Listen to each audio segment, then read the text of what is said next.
गुरुर्ब्रह्मा गुरुर्विष्णु गुरुर्देवो महेश्वर गुरु साक्षात् परं ब्रह्म तस्मै श्री गुरुवे नमः।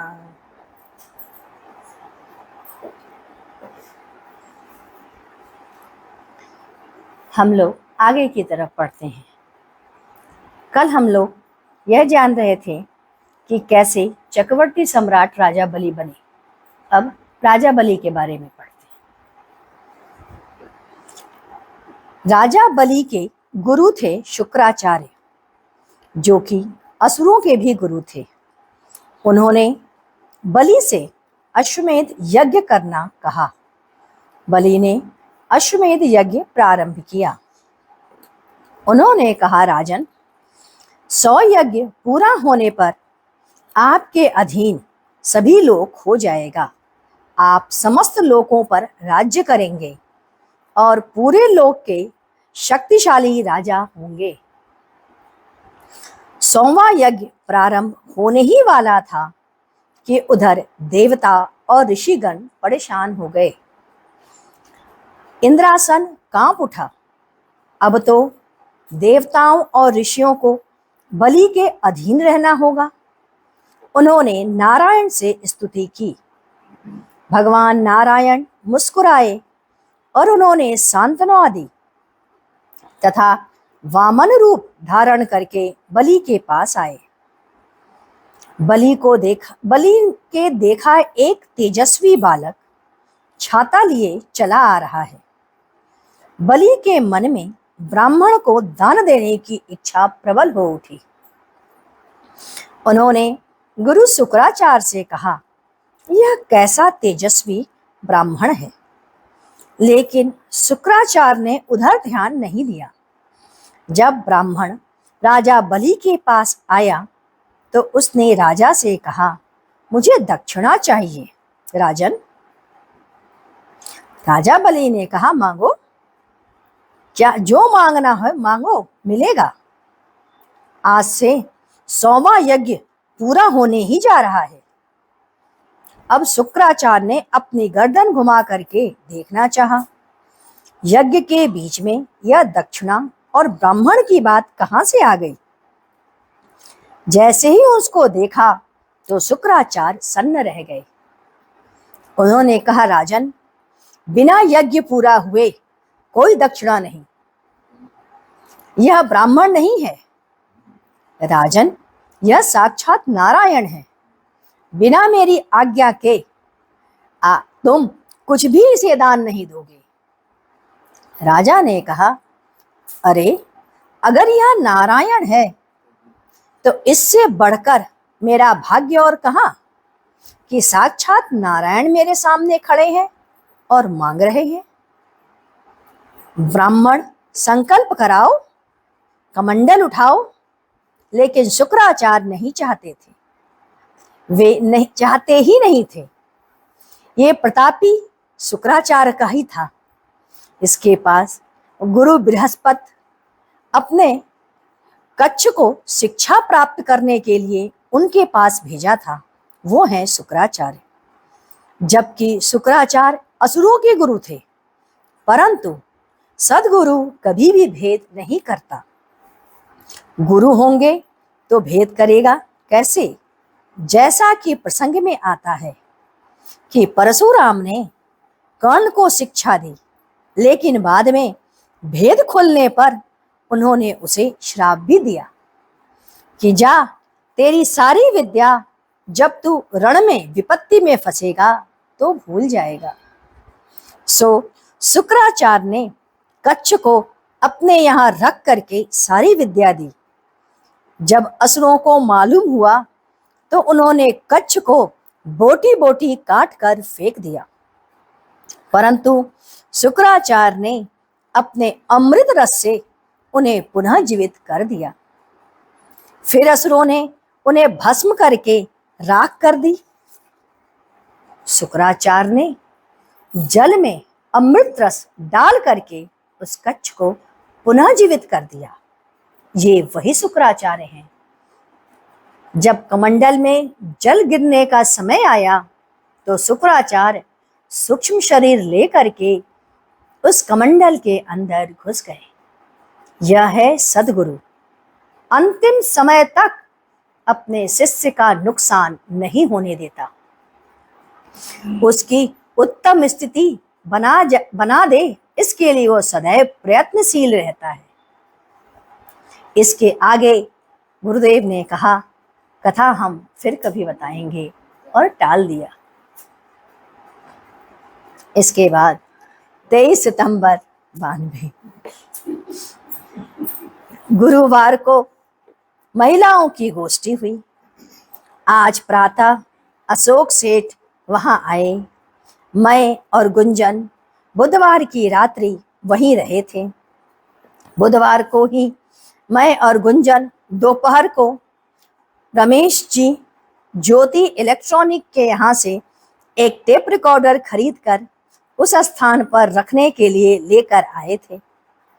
गुरुवार को ही शिखा और वंदना आई थी।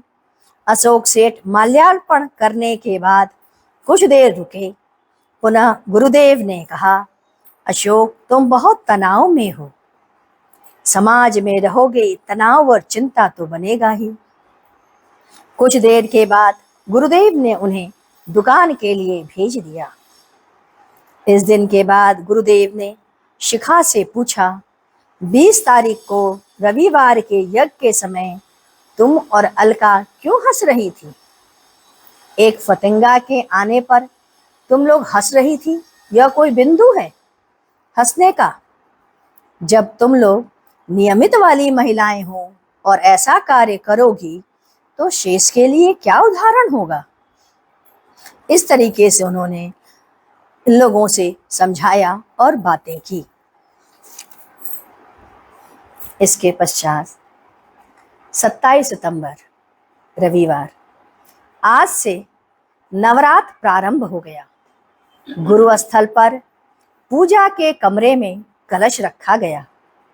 इसी दिन रात्रि को हम लोग उस स्थान पर सोए। आज से 9 दिन तक नित्य जप और पूजा चलता रहेगा। इसके बाद 29 तारीख, आज प्रातः जप और पूजा होने के बाद सभी लोग प्रस्थान कर गए। मैं, अशोक शिवपुर एवं अनिल, गुंजन, सोनू यह रहे। गुरुदेव अपनी आवाज टेप कर रहे थे और गाने को बजाते हुए सुना रहे थे।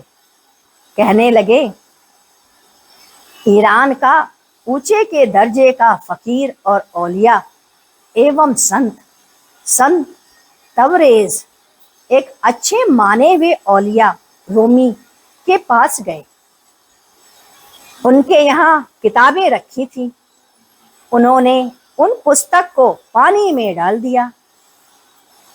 रूमी ने पूछा, यह कौन है जिसने सारी किताबों को पानी में डाल दिया? संत तबरेज ने पानी में हाथ डाला और उन किताबों को बाहर कर दिया। वे किताब बिल्कुल भींगे नहीं थे,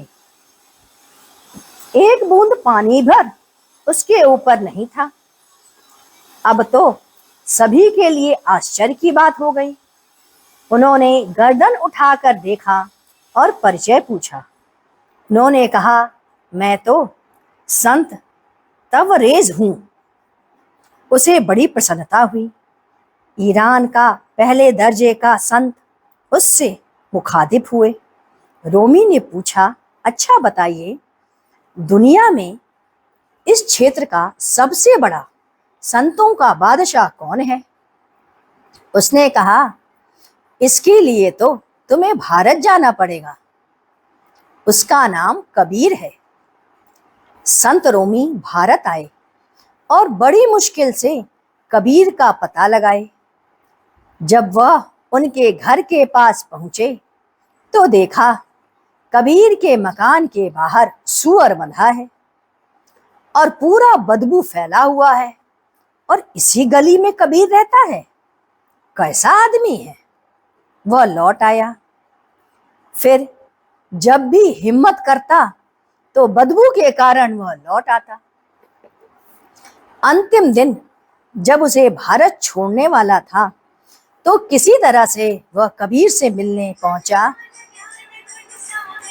उसने कबीर से पूछा, आपने दरवाजे पर सूअर क्यों बांध रखा है?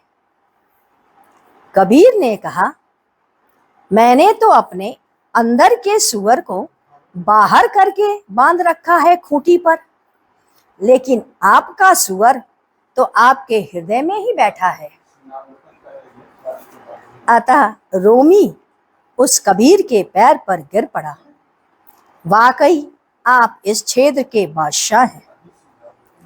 कहने का भाव यह है कि उसका सारा मन के अंदर है और अभिमान से भरा हुआ उसका हृदय है, जबकि कबीर पूर्ण रूप से स्वच्छ पवित्र हृदय वाला है। आइए हम लोग गुरु कीर्तन करते हैं। ओम गुरु ओम गुरु ओम गुरुदेव जय गुरु जय गुरु जय गुरुदेव। ओम गुरु ओम गुरु ओम गुरुदेव जय गुरु जय गुरुदेव। ओम गुरु ओम गुरु ओम गुरुदेव जय गुरु जय गुरुदेव। ओम गुरु ओम गुरु ओम गुरुदेव जय गुरु जय गुरुदेव। ओम गुरु ओम गुरु ओम गुरुदेव जय गुरु जय गुरुदेव। ओम गुरु ओम गुरु ओम गुरुदेव जय गुरु जय गुरुदेव। ओम गुरु ओम गुरु ओम गुरुदेव जय गुरु जय गुरुदेव। बोलिए सद्गुरुदेव महाराज की जय। सद्गुरु तुम्हें शत शत नमन। सद्गुरु तुम्हें शत शत नमन। सद्गुरु तुम्हें शत शत